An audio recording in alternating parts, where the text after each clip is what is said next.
안녕하세요. 전생의 기억사랑TV 북립입니다. 오늘은 저자 조던 피터슨의 질서 너머 책을 요약해 보았습니다. 우리는 한 발을 질서의 영역에 두고 다른 한 발로 그 밖에 있는 미지의 세계를 디뎌야 합니다. 혼돈 속에는 위험이 도사리지만 더 나아질 기회와 가능성도 거기에 있습니다.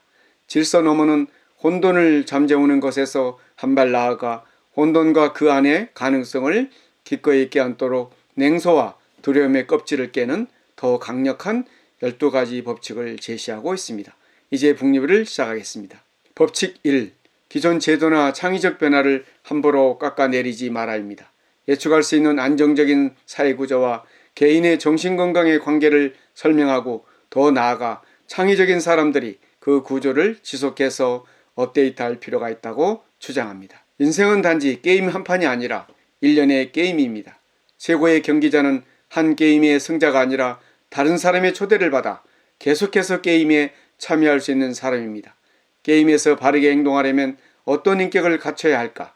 게임에서 올바르게 행동하려고 꾸준히 연습할 때만 그런 인격이 형성될 수 있기 때문입니다.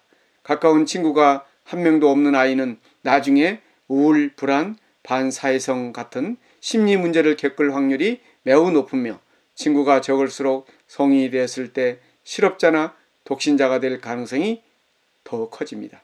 내가 누구일 수 있는지 상상하고 그것을 목표로 삼아라 합니다. 나는 단지 지금 존재하는 것이 아닙니다.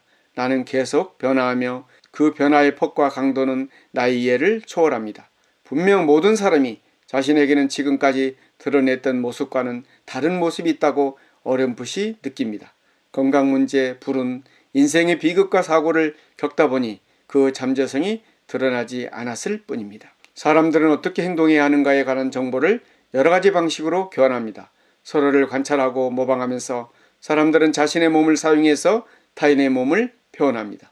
하지만 이 모방은 생각 없이 기계처럼 흉내내는 게 아닙니다. 타인의 행동에 내재한 규칙성이나 패턴을 알아보고 그것을 모방하는 것입니다.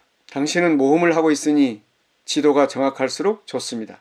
가로막는 것이 있다면 망설이지 말고 맞서 싸워라입니다.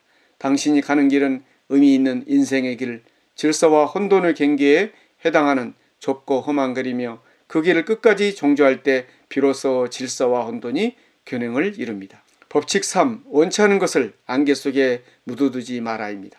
우리는 어떤 것을 즉시 실행에 옮기지 않고 잠시 생각하면서 다른 가능한 행동이나 사건을 시뮬레이션 할 수 있습니다. 생각과 행동에 이런 해리가 없다면 추상적 사고는 아예 존재할 수 없습니다. 우리는 어떤 것을 생각하거나 말하면서 다른 일을 할 수 있습니다. 그런 행동을 하기 전에 생각하는 건 괜찮지만 어떤 것을 믿는다고 장담한 다음에 사실은 다른 걸 믿는 듯이 행동하는 건 좋지 않습니다.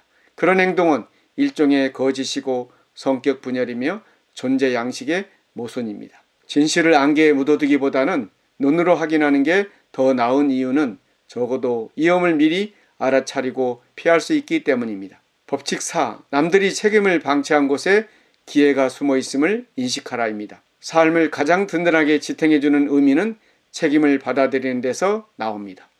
우리는 책임을 떠맡음으로써 심리적으로 의미 있는 길을 발견하고 자신의 운명을 개선하는 동시에 참을 수 없이 잘못된 현실을 더 낫게 만들 수 있습니다. 정신을 차리고 용기와 기술과 재능을 발휘할 수 있는 정도에 정확히 맞춰 도전하는 것이 현명합니다.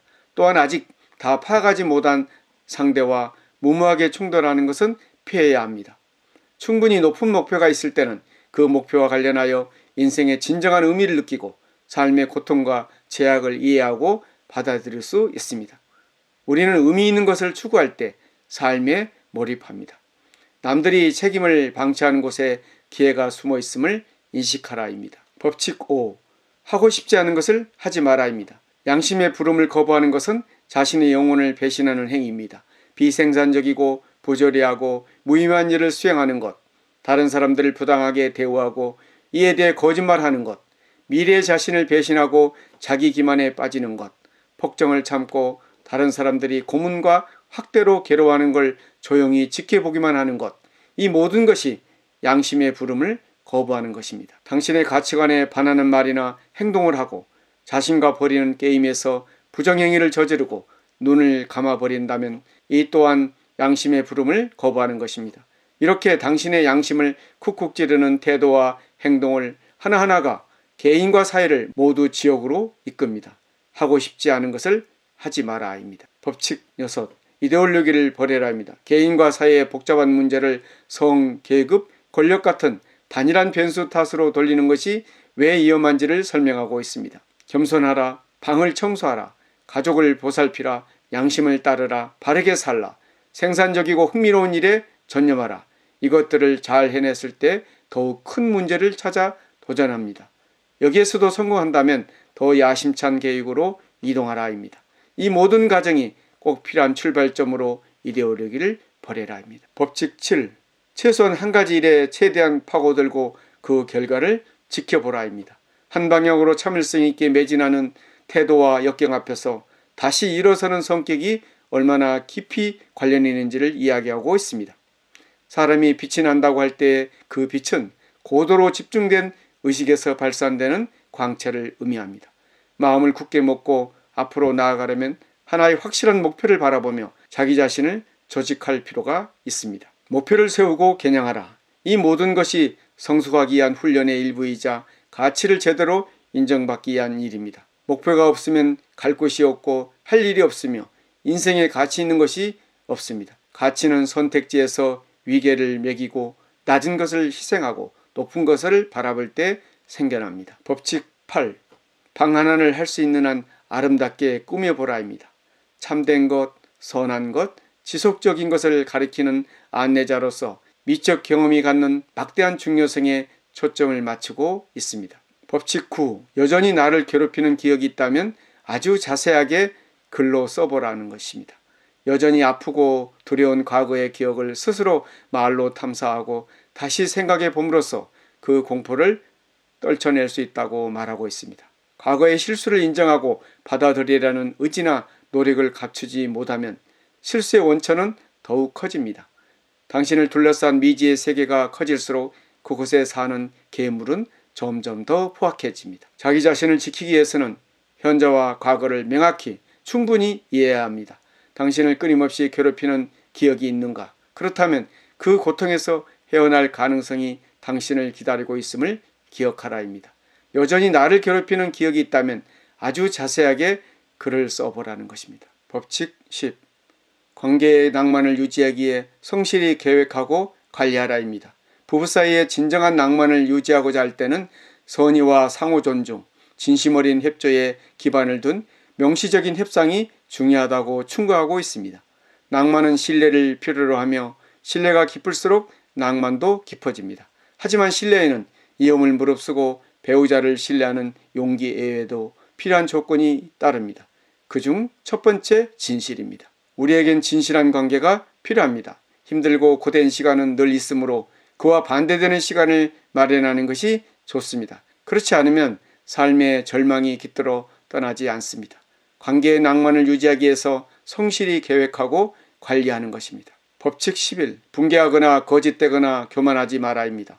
용기를 내어 자신에게 닥친 문제에 정면으로 맞섰고 그렇게 자발적으로 맞서자 두려움이 어느 정도 사라졌습니다.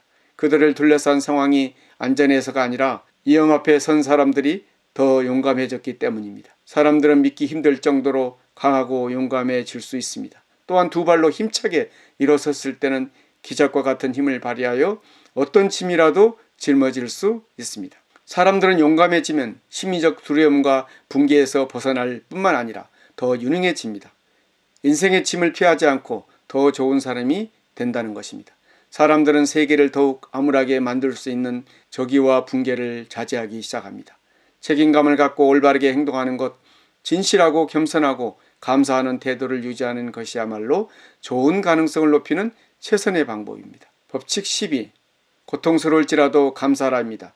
우리는 고통을 제한할 수 있을 뿐만 아니라 고통에 맞설 수 있습니다. 그럴 때 우리는 용감해집니다. 우리는 우리 자신과 남들을 보살핌으로써 현실의 고통을 개선할 수 있습니다. 감사한 마음을 잃지 않은 것은 바보같이 순진해서가 아닙니다. 삶이 고통스럽지 않기 때문에 더더욱 아닙니다.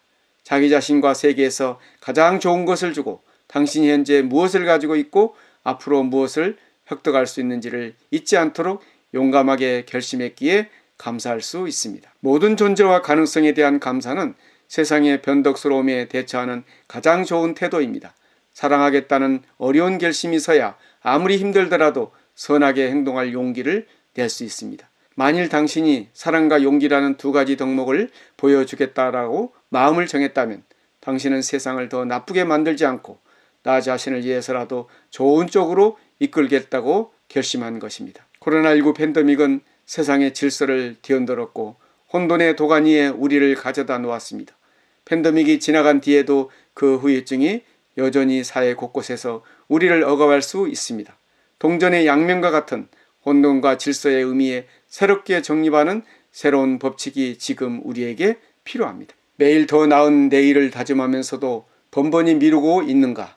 왜 나에게만 이런 일이 일어나는 거냐고 원망하며 제자리만 맴돌고 있는가? 뭔가에 전념하는 게 도대체 어떤 의미가 있냐고 냉소하면서도 매일 밤 죄책감에 질식에 죽고 싶다는 충동에 휩싸이는가? 질서 너머의 새로운 12가지 인생 법칙들은 그런 유혹, 한계, 두려움, 냉소를 깨고 더 높은 인생으로 당신을 안내하는 의미의 지도가 되어줄 것입니다. 오늘 전샘의 기업사랑TV 북리뷰를 마치겠습니다. 감사합니다.